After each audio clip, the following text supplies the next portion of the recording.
really swimming in information these days, aren't we? I mean, it's everywhere. It is, isn't it?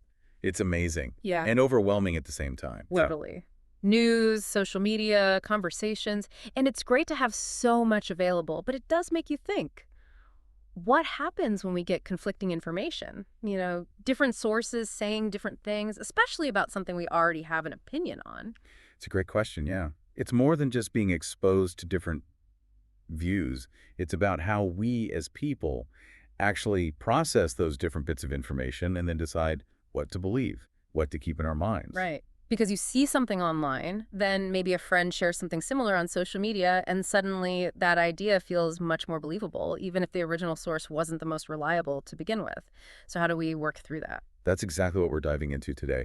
We've been looking at some really fascinating research in educational psychology to understand how we deal with conflicting information, how we try to make sense of it all, and, ultimately how we revise our understanding of things. Exactly. And for this deep dive, we're focusing on a paper called KReC-MD, Knowledge Revision with Multiple Documents.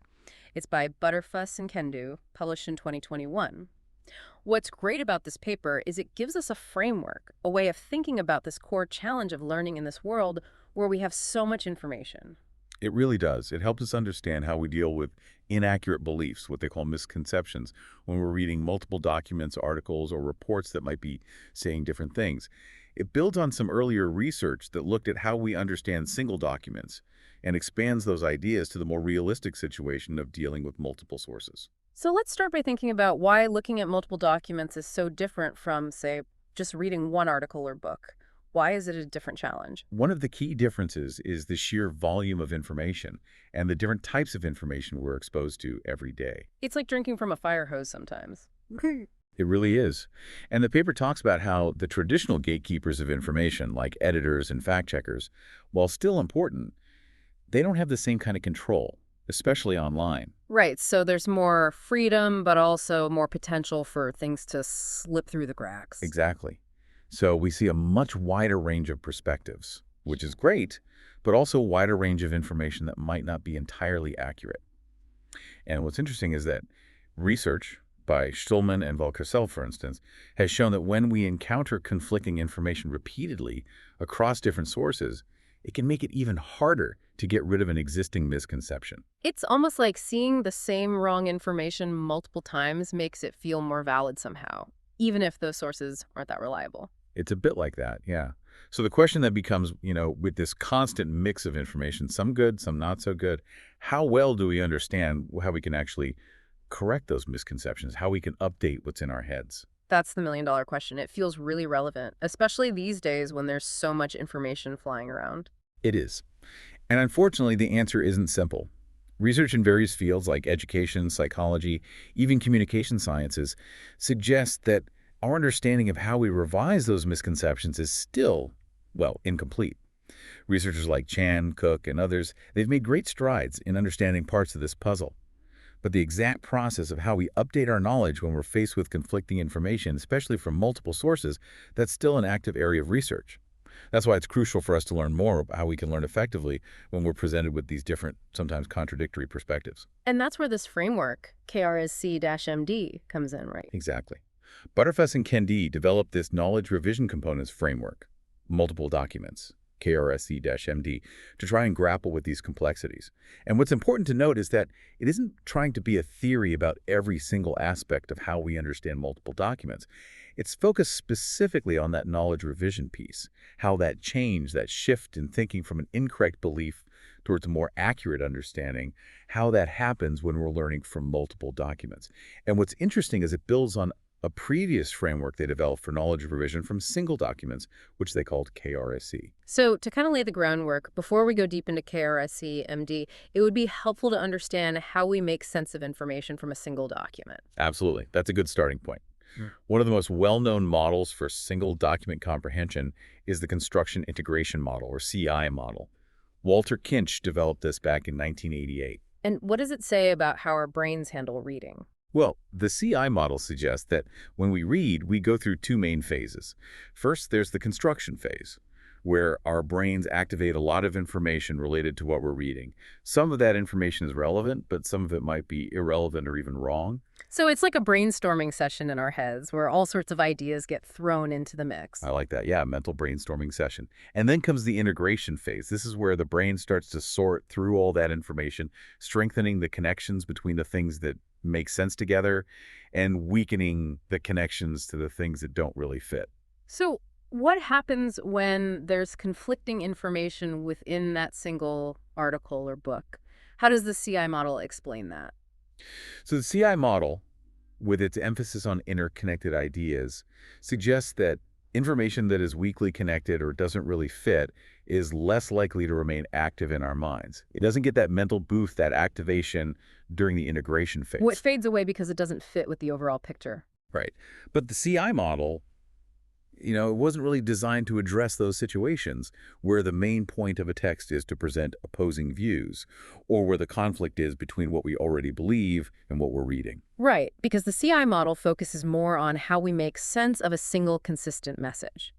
So when we move to multiple documents with multiple perspectives, we need a different way of looking at things. And this is where the Documents Model Framework, or DMF, comes in. Exactly. Perfetti and his colleagues introduced the DMF in 1999 to explain what happens when we're reading multiple documents on the same topic. The main idea in the DMF is that we start to create a separation in our minds between those individual documents, like the specific articles or reports, and the actual event or situation those documents are about. And this separation is really important when those documents might have different perspectives, right? When they're telling different stories about the same event. So how do we actually keep all of that straight in our minds? All those different documents and their potential biases and points of view? Well, the DMF suggests several ways readers might do this. One is to create entirely separate representations, mental compartments, for each document without much connection between them. Another is what they call the mush model. This is where we kind of blend everything together without really thinking about the source. Then there's the tag-all model, where we diligently label every single piece of information with its source. Wow, that sounds exhausting. It would be. So the DMF proposes that more skilled readers are likely to build what they call a documents model. This model has two parts. First, there's the intertext model. This part captures the relationships between the documents, how they connect to each other, and also the relationship between a document and the situation it's describing. Second, there's the situations model. This is our overall understanding of the topic being discussed across those different documents. Right. When we connect these two, when we know which source saying what about the situation, then we have a much richer understanding. So it's not just about what they're saying, it's also about understanding who is saying it and how that might affect their perspective. What happens when there's conflict, when the documents contradict each other? That's where things get even more interesting. The DMF suggests that those contradictions, those discrepancies, they can trigger us to focus more on the sources themselves. We start thinking, who is saying this? Why might their view differ? And this idea was further developed in the discrepancy-induced source comprehension model, or DISC model, by researchers like Brash. So the conflict itself makes us more critical, more aware of the source. Exactly. We shift into a more strategic way of thinking. We try to remember specifics about the sources and evaluate how believable they seem to help us figure out why they're saying different things. And the content source integration model, or CSI model, by Stadler and Brahm, goes even deeper. They suggest that when we see those conflicts, we go through a few stages. First, we recognize the conflict. Then we try to regulate it, maybe by ignoring one side, trying to reconcile them, or accepting that they're both valid. Finally, we try to resolve the conflict by judging which claims are valid. And that often involves evaluating the sources themselves. So we're not just passively absorbing the information, we're trying to actively make sense of the different perspectives, weigh the sources, figure out who to trust. It's a much more dynamic process. Exactly. And there are even more models, like MD Trace, KReC-MD, IFMPT. These models look at different aspects of how we engage with multiple documents, including the task we're trying to achieve while we're reading, our own goals as a reader, and so on. And the Resolve-V model puts a lot of emphasis on the context in which we're reading, how we understand the task at hand, and that influences how we deal with issues like contradictory information. So we've talked about how we deal with single documents and the complexities of multiple documents, especially when they disagree. But let's get back to the heart of our topic. How do we actually revise a misconception when we're dealing with conflicting information across multiple sources? This is where the original KReC framework comes in, right? The one designed for single documents. It does. Candeo and O'Brien developed the Knowledge Revision Components Framework, or KRAC, to explain how our inaccurate prior knowledge, our misconceptions, they gradually lose their hold on us when we see correct information. And they often studied this in the context of refutation texts. These are texts that clearly state a misconception, then say it's wrong, and then offer the correct explanation. A very direct approach to addressing a misunderstanding. What's the core principle behind KREC? The heart of KRAC is something they call the competing activation mechanism. The idea is that when we read something, both the misconception we already have and the new correct information get activated in our minds. And then these two, they have a sort of battle for dominance. A mental tug of war. Yeah, exactly. And successful knowledge revision, it happens when the activation of the correct information becomes stronger than the activation of the misconception. That leads to the misconception fading over time. And the key takeaway here is that just being told something is wrong, that's not enough. The misconception and the new information have to be active in your mind together. They have to compete. That's why clear explanations are so crucial. And sometimes encountering that correct information multiple times, that can also help. Because it strengthens that activation, that connection in our minds. Precisely. And KRSC lays out 5 principles that help explain this process. 5 principles. Okay. What are they? So the first one is encoding. This means that once information is in our long-term memory, it's there. It can be brought back, reactivated later. The second principle is passive activation. This means when we encounter new information, it automatically triggers related knowledge in our memory, including those existing misconceptions. So even if you're reading the correct explanation, your old incorrect idea might pop up first. It's like those old habits, hard to break, even when you know them. Yeah, it's a bit like that. The third principle is coactivation. For knowledge revision to even begin, both the new correct information and the misconception, they have to be active in our minds at the same time. That's how they start to compete. Fourth is integration. The new information has to connect with the existing misconception in our memory. They can't just exist separately. There needs to be a link between them. And finally, the fifth principle, this is the core of it all, competing activation. As we process the correct explanation and it becomes more strongly connected in our minds, it pulls more of our mental resources towards itself. This means the misconception gets less and less activation. Like a seesaw where the correct information is gradually getting heavier. Yeah, a great analogy. Over time, that stronger activation of the correct information can really suppress the misconception. And what's interesting is the researchers also suggest that even without a direct refutation, our brains can still do some work. Our ability to inhibit information, to push away the irrelevant stuff, that might also help weaken the misconception. So even if the text isn't directly saying, you're wrong, our brains can still figure things out on their own sometimes. To a certain extent, yeah. But it's much more effective when the text is clear and direct about correcting the misconception. Okay, so that's the foundation, the single document version. Now, let's see how those principles change and expand when we have multiple documents in the mix. This is where KReC-MD gets really fascinating. This is what we've been building up to. It is. Butterfuss and Kendo looked at those 5 core principles of KREC one by one and thought about how they would work when someone is reading several documents, not just one. Starting with encoding, the first principle. In KReC-MD, encoding is not just about the information in the documents themselves, but also about the sources of that information. We talked about the DISC model earlier. Well, if we encounter conflicting information across documents, we're even more likely to pay attention to and remember details about where each piece of information came from. The more obvious the conflict, the stronger this source encoding tends to be. Think of it this way. If 2 news outlets have totally different stories about the same event, we immediately notice which outlet said what. Yeah, you immediately start thinking, okay, who are these sources and why are they saying such different things? Exactly. Now, passive activation in KReC-MD, the second principle, it works similarly to the single document version. New information activates related knowledge, including any misconceptions we have. But this time, that activation, it can also spread through a network that includes those source nodes we talked about in the DMF. So details about the sources themselves, their credibility, their biases, all of that can become activated too. What's interesting is that research suggests that people who are already familiar with a topic might pay more attention to source information from the very beginning, and information that is repeated across several documents that might have a lower threshold for activation in our minds. It's like the more we see something, the easier it is to recall. But there's also a potential downside. If we combine the information from different sources very strongly, our memory for the specific sources might weaken. So the overall message becomes clear, but we might forget exactly who said what. Yeah, bit of a trade-off there.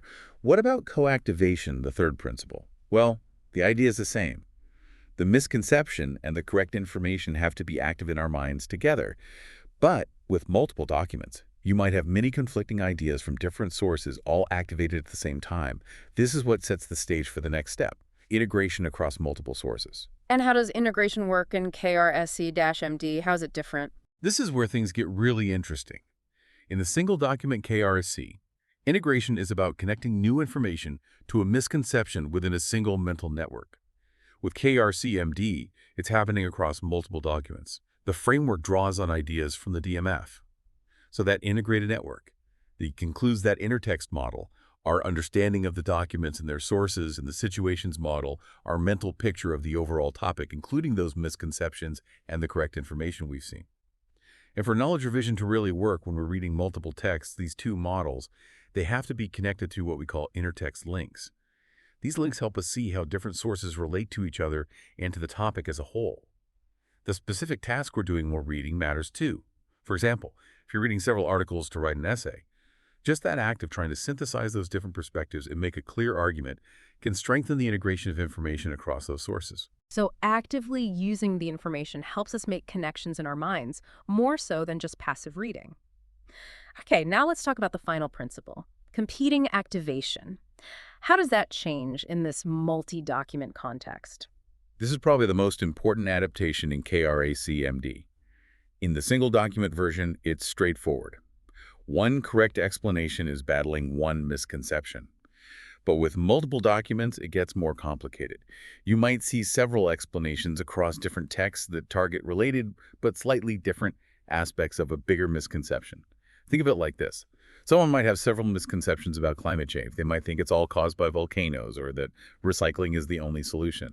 And these individual misconceptions, they feed into a global misconception that human activities aren't a big factor. So it's like we have to address the root cause, not just the symptoms. Exactly. KReC-MD is often about revising that global misconception by activating a corresponding global correct idea. So instead of just one correct explanation versus one misconception, we now have a whole network of correct information from different sources all battling against this big overarching incorrect belief. A bigger battlefield. It is. And the framework highlights a few factors that are crucial here. First, the number of connections we create between the documents that support the correct idea and our overall understanding of the topic. The more links, the stronger the activation of that correct understanding becomes. Second is the types of connections. We're talking about links between documents themselves, especially if they reinforce each other, and links between the sources. If several trustworthy sources all present similar arguments, that's very powerful. But if documents contradict each other, we tend to focus on the sources to understand why they disagree. And finally, source credibility is huge. Information from a source we see as credible, that's much more likely to be activated and integrated. Conversely, information from a less credible source, we might dismiss it or even use it to reinforce our original misconception. So even if the information is right, if it comes from a source I don't trust, I might not change my mind. Exactly. And the paper also notes that how the reader sees the connections between sources, whether they seem independent or like they're echoing each other, even if those sources aren't great, that can play a role too. And how the reader interprets that low credibility also matters. To illustrate all of this, the paper offers two hypothetical scenarios about misconceptions regarding GMOs. I'm interested to hear this. GMOs are definitely a topic where there are a lot of different opinions floating around. Absolutely. So imagine someone who has the general misconception that GMOs are harmful. And then they read 3 articles that each try to debunk a specific related misconception. 1, that most crops we eat aren't GMOs. 2, that GMOs build up in animal products. And 3, that GMOs are the main reason honeybee populations are declining. 3 distinct misconceptions that all fit under that broader idea of GMOs are bad. Right. In the first scenario, let's say those articles come from sources seen as highly credible, like the FDA, the USDA, maybe even statements from respected scientific organizations. According to KReC-MD, the reader is likely to really absorb that information, especially since it's directly refuting those misconceptions. The contradictions might also make them pay more attention to the source. And because those sources are highly credible, that really boosts the activation of the GMOs are safe, global correct idea. It's like multiple trusted voices all saying the same thing. That makes the competing activation process very effective, and the person is more likely to change their initial misconception. Trusted sources, multiple pieces of evidence, that's a powerful combination. What about the second scenario? In the second scenario, the reader sees articles addressing the same three GMO misconceptions. But this time, the sources are considered less credible. Maybe it's websites with a clear agenda or social media posts without much scientific backing. Now, the encoding of information might be weaker because the sources are less reliable. The reader might just ignore the information or even use it to reinforce their existing belief. And the connections between those articles, the intertext model and the GMOs are safe idea, they're likely to be weaker. The information doesn't carry as much weight because the sources are less trusted. So even though the articles try to correct the specific misconceptions, the reader might not change their overall belief that GMOs are bad. Because it all comes back to trust. We're more likely to be persuaded by sources we see as trustworthy and credible. So stepping back, what are the key takeaways from the KReC-MD framework? What does it tell us about how we revise our beliefs? Well, the biggest takeaway is that KReC-MD gives us a really valuable lens for understanding how we update our beliefs when we're exposed to multiple sources of information. It emphasizes how important the information we gather about those sources is, how interconnected our mental representations of different texts and the overall topic become, and the constant competition between our existing beliefs and new information. And it's not just about specific facts, it's also about our broader understanding of things. KReC-MD shows us that just seeing correct information isn't enough. The credibility of the sources and how we connect that information to what we already believe, that's essential for real knowledge revision.